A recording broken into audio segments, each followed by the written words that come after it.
Hoy son una de las elecciones más importantes en la historia de México, sobre todo por su contexto actual e histórico, ya que veníamos de una época donde el PRI fue hegemónico, marcando una denominada como dictadura perfecta, aquella donde tenía el control del país, pero permitían cierta flexibilidad para el crecimiento de este, mostrando épocas donde había mayor intervencionismo del Estado y etapas donde había cierta libertad para alcanzar el progreso. Sin embargo, esto cambió en el año 2000, cuando salió elegido Vicente Fox por el Partido Acción Nacional, acabando con la dictadura perfecta del PRI y ahora iniciando un cambio para México. O bueno, eso era lo que mucha gente esperaba, pero no fue tal el caso. Después de este siguió Felipe Calderón, que para mucha gente hoy en día sigue dudando de su victoria, si fue auténtica o no. Y bueno, yo no voy a debatir sobre eso, si fue un fraude o no, pero bueno, él fue el encargado de este país durante el sexenio 2006 a 2012. Mucha gente piensa que la política se trata solamente de ciertos partidos o ciertas personas. Por cierto, mucha gente piensa así y esto no es tanto así, sino más bien una cosa de ideas, y es que estas ideas son las que pueden llegar a cambiar un país.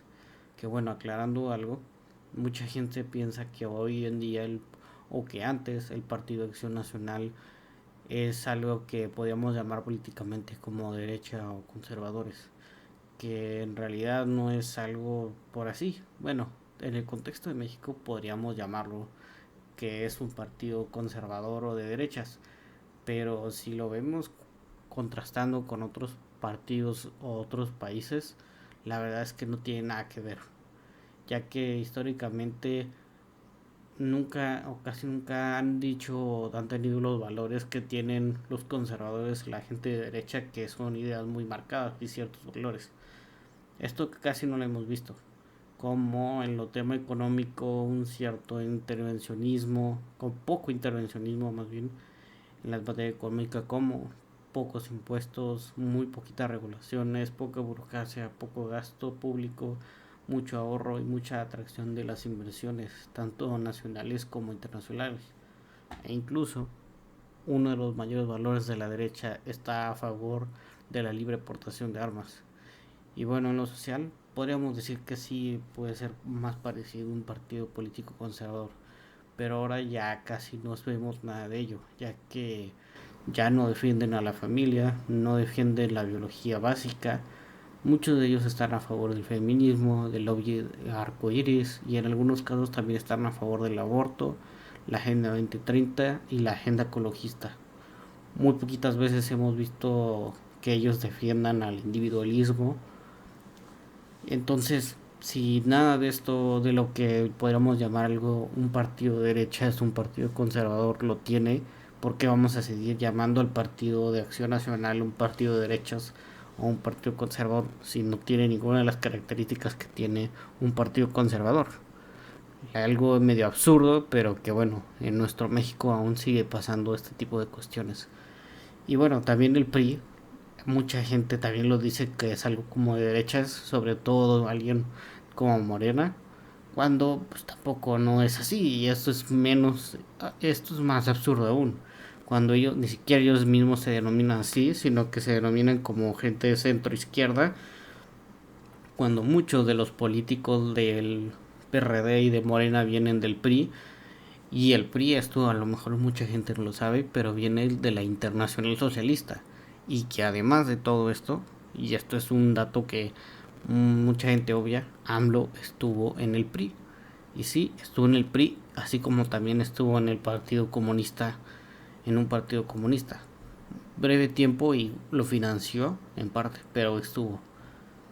Ahora, puede que te hayas preguntado por qué esta explicación tan larga o por qué esta introducción tan larga. No voy a lo que dice el título del video. Bueno, todo esto te lo digo porque durante gran parte de nuestra vida nos han engañado, diciéndonos que el problema somos nosotros.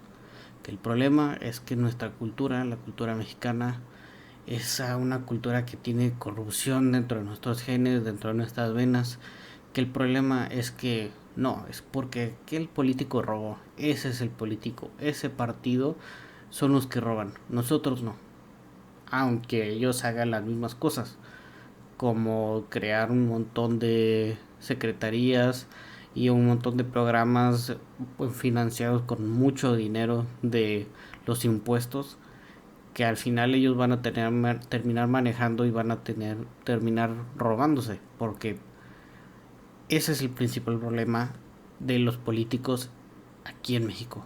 El problema principal son ellos. El primer problema principal es que tienen demasiado poder y que en realidad nosotros no los necesitamos a ellos, más bien ellos nos necesitan a nosotros, ya que gracias a nosotros este país se ha podido mover, gracias a la iniciativa privada y a las empresas que son de nosotros mismos, no son de los políticos.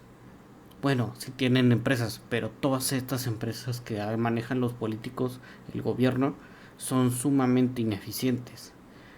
Y bueno, este sexenio se ha visto la máxima ineficiencia de estas empresas, como de CFE o de Pemex, dando récords históricos de deuda, récords históricos de déficit, o que ahora creando nuevas empresas o nuevas partes como el Tren Maya, como la Mega Farmacia, se han dado cuenta que, o como ahora Mexicana de Aviación, que también sigue estando en números rojos.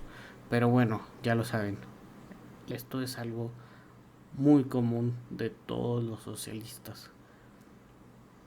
Y bueno, Morena, el problema que le estaba diciendo sobre el que tienen demasiado poder, esto ha llegado a su cúspide con Morena, ya que Morena es la cúspide del totalitarismo, la cúspide del control poblacional, la cima del control económico y político y social. Por eso cada vez ves más a AMLO que quiere tomar más cosas. Ya ha tomado más la medicina, la educación, las pensiones, los medios de comunicación, la energía y la gasolina, entre muchas otras. Esto no es algo que AMLO haya inventado, no es algo que AMLO haya planeado porque él es muy inteligente, no. Esto ya está totalmente probado y planeado por algo así que se llama el Foro de Sao Paulo, que ahora se llama Grupo Puebla. Este grupo de personas han tomado países enteros como Venezuela, Bolivia, Nicaragua y Cuba. Y bueno, también antes estuvieron tomando Argentina y Ecuador. Venezuela lo tomaron con Hugo Chávez, Bolivia con Evo Morales, Nicaragua con Ortega, Cuba lo tomaron con los Castro, Argentina lo tomaron con los Kirchner y bueno, también tuvieron un largo historial con todo el peronismo. Ecuador lo tuvieron con Rafael Correa, Colombia y ahora están en Colombia y Brasil, que bueno, Brasil también ya ha tenido, pero ahora vuelve a tener a Lula y Colombia lo tienen ahora con Petro. Y pues bueno, esto siempre ha acabado mal, siempre han tenido problemas estos países. Bueno, no siempre han tenido problemas estos países, más bien ahora que han tenido estos gobernantes o ahora que ya están tomados por estos políticos, tienen unos problemas muy grandes. Y es algo que siempre pasa y siempre va a pasar porque son las mismas ideas y estas ideas son las que acaban con mucha violencia, con mucha corrupción, con una total destrucción de la cultura de ese país y sobre todo mucha hambre. Morena ya gobernó 6 años y claramente se mostró que los resultados eran los esperados sobre el desastre que generaron. Si eres alguien que conocía un poco de todas estas historias de estos países, era de esperarse que supieras que Morena iba a crear este caos, ya que este sexenio hemos tenido una violencia y unos niveles de criminalidad nunca antes vistos, una economía que está adulterada por los millones que se han pedido como deuda, una corrupción como nunca antes vista, teniendo casos de corrupción más grande como en la historia como el de Segalmex, que esto es más grande que los sexenios anteriores juntos, y aparte todos los casos de corrupción que ha habido alrededor de las mega obras del presidente, como el Tren Maya, como Dos Bocas, como el AIFA, y bueno, no nada más eso, sino una fragmentación, una división de la población en torno a los a los tintes políticos que se tenía, ya sabes, si eres alguien aliado del presidente o si eres un enemigo del presidente. Y ya no solamente de esto, sino también un claro detrimento tanto en medios de comunicación como en libros de texto. Y además, para rematar, unos servicios de salud pésimos, teniendo aparte de esto el gobierno más caro de la historia de México. Y bueno, así que con todo esto dicho, yo solo te digo que, que te voy a pedir una cosa, que reflexiones, porque no solo lo hagas por ti, hazlo también por tu familia, hazlo por el qué quieres ver de México en los siguientes años, qué esperas ver que se convierta en este país que vives, porque mira, esto ya no lo venían advirtiendo los cubanos y venezolanos desde hace más de 7 años, que esto se podía venir y que esto se iba a venir, y que si no actuábamos o que si no lo remediábamos, esto se iba a convertir como en lo que ellos ya han pasado, ya pasaron, y que aún siguen pasando, porque Cuba y Venezuela siguen con las mismas dictaduras. Una contiene más de 20 años y otra más de 65. Y créeme que siguen igual de mal, siguen igual de en la miseria y cada vez están peor. Y bueno, también yo sé que la oposición no ayuda de nada, que pero bueno, tú si quieres seguir castigándolos como el sexenio pasado que votaste con un enojo porque estabas harto de los partidos políticos. Y claro, todos estábamos decepcionados de ellos, todos estábamos decepcionados de todo lo que habían hecho mal estos sexenios pasados. Pero bueno, ahora te diste cuenta que el máximo perjudicado fuiste tú. Y no solo tú, sino tu familia, tu entorno, tu estado. Y bueno, todo el país fue perjudicado por esto. Y bueno, ellos, te digo algo, ellos no van a perder. Sean del partido que sean, ellos no van a perder porque sabes algo, los únicos que perdemos en esto somos nosotros. Porque ellos van a seguir viviendo como millonarios aunque no merezcan esa riqueza que se la hemos regalado a base de nuestro esfuerzo y que se la llevan en los impuestos. Sí, porque se lo llevan. Y ellos acá, si necesitan, se van a aumentar el sueldo, se van a aumentar las prestaciones, se van a aumentar la seguridad.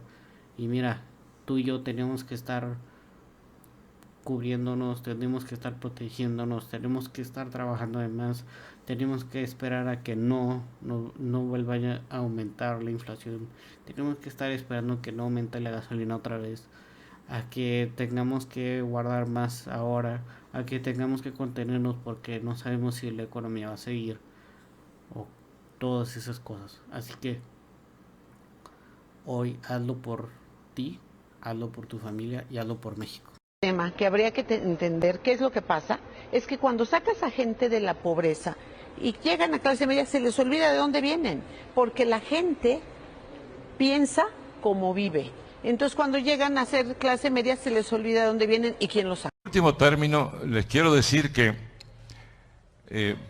por lo menos para mí, yo soy de la Dirección Nacional de Morena, para mí es tan importante el trabajo que va a hacer Morena en términos de transformar a México, como el segundo, a mi juicio, importantísimo papel que puede hacer Morena en el gobierno de México, que es el de integrarse con los países de América Latina que están haciendo los cambios, como Venezuela, a fin de consolidar los cambios y profundizarlos. Yo creo que esa es una tarea importantísima que México podría realizar. Imagínense ustedes el escenario de la integración de México en este proceso de cambios latinoamericanos. Digámoslo directo, la integración de México en la revolución bolivariana. Eso haría, a mi juicio, una gran diferencia con la situación que tenemos ahora. Necesitamos ampliar esa revolución. Bueno, muchas gracias.